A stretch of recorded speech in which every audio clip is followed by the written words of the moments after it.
अस्सलामु अलैकुम प्यारे दोस्तों। बनी इसराइल में एक बहुत नेक शख्स रहा करता था जिसने अपने बीवी बच्चों को छोड़ करके फकीरी को अपना लिया था।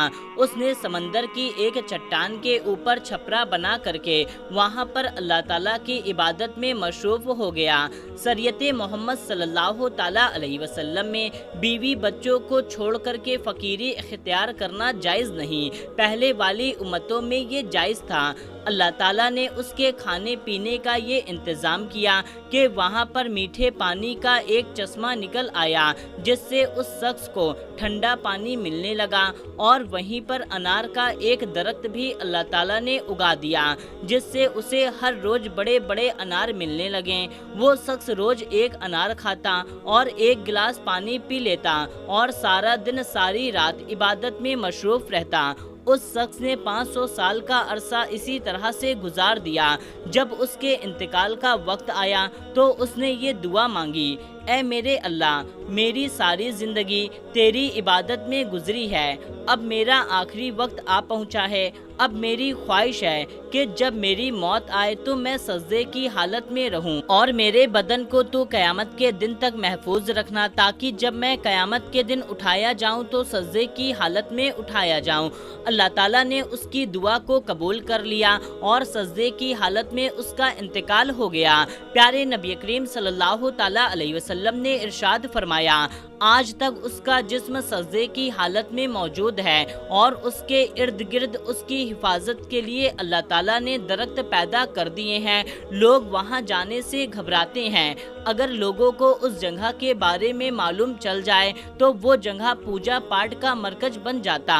अल्लाह ताला ने उस जगह पर बड़े बड़े घने घने पेड़ उगा करके लोगों के दिलों में उस जगह का डर और खौफ पैदा कर दिया ताकि लोग शिर्क में मुब्तला ना हो जाएं। प्यारे नबी करीम सल्लल्लाहु ताला अलैहि वसल्लम ने फरमाया, मरने के बाद जब अल्लाह की बारगाह में उसकी पेशी हुई तो अल्लाह ताला ने इरशाद फरमाया, ऐ मेरे बंदे, मैंने अपने फजलो करम से बख्श दिया और मलाइका को हुक्म दिया, मेरे इस बंदे का नाम जन्नत के आला मकाम में लिख दो। उस शख्स के दिल में ये ख्याल आया, मैंने अपने बीवी बच्चों को छोड़ करके दुनिया से बेनियाज हो करके समंदर की चट्टानों पर बैठ करके अल्लाह ताला की इबादत में मशरूफ रहा, और आज अल्लाह ताला फरमाता है, मैंने अपने फजलों से बख्श दिया, मेरी इबादत कहाँ गई। अल्लाह ताला मेरा दिल रखने के लिए ये बोल देता कि तेरी नमाज, तेरे रोज़े, तेरे जिक्र की वजह से बख्श दिया, बल्कि इस कदर की इबादत के बावजूद हमने तुझे अपने फजल से बख्शा है, तो गोया क्या मेरी सारी इबादत ज़ाया हो गई। अल्लाह ताला दिलों में पैदा होने वाले ख्यालात को भी जानता है। अल्लाह ताला ने फरिश्तों को हुक्म दिया कि इस शख्स को जन्नत की तरफ ले जाने के बजाय जहन्नम की तरफ ले जाओ, लेकिन उसे जहन्नम में दाखिल मत करो और इसे जहन्नम से 500 मील की दूरी के फासले पर रखो ताकि इसको जहन्नम की आग की तपिश महसूस हो सके।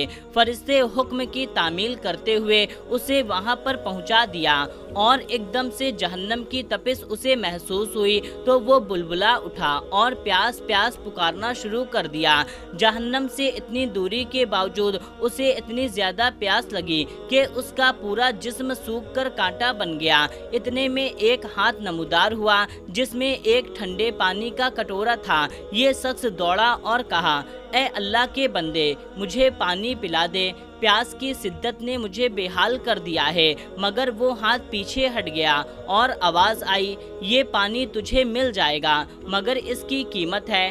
उस शख्स ने कहा, इसकी क्या कीमत है? तो जवाब मिला, 500 साल की इबादत। फिर उस शख्स ने कहा, मुझे पानी पिला दो, मेरे पास 500 साल की इबादत है और बड़ी खालिस इबादत है, इसमें कोई नफाक शामिल नहीं। फिर उस नेक शख्स ने अपनी 500 साल की इबादत दे करके पानी पी लिया। जब पानी पीने के बाद उस शख्स की जान में जान आई तो अल्लाह रब्बुल इज़्ज़त ने फरिश्तों को कहा कि इस शख्स को मेरे पास लाओ। फिर उस शख्स को फरिश्तों ने अल्लाह ताला के सामने पेश कर दिया।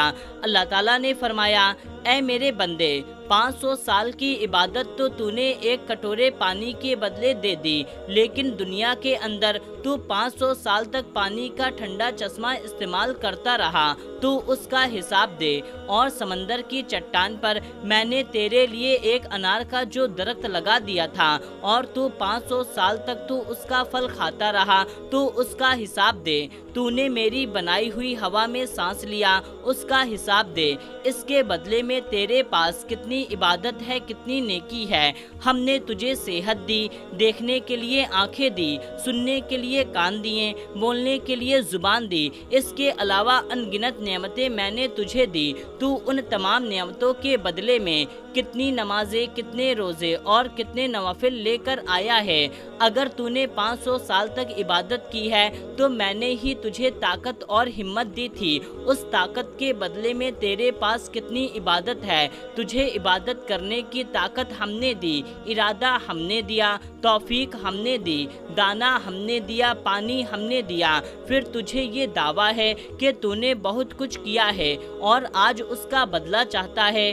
ارے تو نے جو کچھ کیا ہے سب ہماری مہربانی سے کیا ہے۔ بتا تو نے اپنی طرف سے کیا کیا ہے؟ اگر کچھ ہے تو پیش کر۔ یہ سن کر کے وہ شخص کانپنے لگا اور کہنے لگا، بے شک یا اللہ، نجات آپ کی طرف سے ہوتی ہے، کسی کے عمل سے نہیں ہوتی۔ عمل کی تو یہ قدر و قیمت ہے کہ 500 سال کی عبادت کرے اور بس ایک کٹورا پانی پی لے۔ میرے پیارے دوستو، اس میں یہ نصیحت پوشیدہ ہے کہ انسان کو اپنی عبادت پر کبھی بھی تکبر نہیں کرنا چاہیے۔ اگر انسان اس طرح عبادت کر لیتا ہے تو اسے اپنا کمال نہ سمجھے، بس اللہ تعالیٰ کا فضل و کرم سمجھے کہ اس نے اسے اپنے دربار میں آنے کی توفیق عطا کر دی ہے۔ آپ نے دیکھا کہ 500 سال کی عبادت دھری کی دھری رہ گئی، کچھ بھی کام نہ آئی اور نجات کا ذریعہ اللہ تعالیٰ کا فضل پایا۔ اللہ تعالیٰ کی فضل کی علامت انسان کے نیک عمل ہیں۔ نیک عمال حقیقت کو اس قدر ظاہر کرتے ہیں کہ اس شخص پر اللہ تعالیٰ کا کتنا فضل ہے، ورنہ اللہ کو ہماری عبادت کی ضرورت نہیں۔ اللہ کی عبادت ہم اپنی بہتری کے لیے کرتے ہیں، بے شک اللہ تعالیٰ بے نیاز ہے۔ میرے پیارے دوستو، آپ کو اس ویڈیو سے کیا سبق ملا؟ کمنٹ کر کے ہمیں ضرور بتائیں اور اس ویڈیو کو جتنا زیادہ ہو سکے اتنا زیادہ اور بھی لوگوں تک شیئر کریں۔ تو دوستو، ملتے ہیں، تب تک کے لیے السلام علیکم، اللہ حافظ۔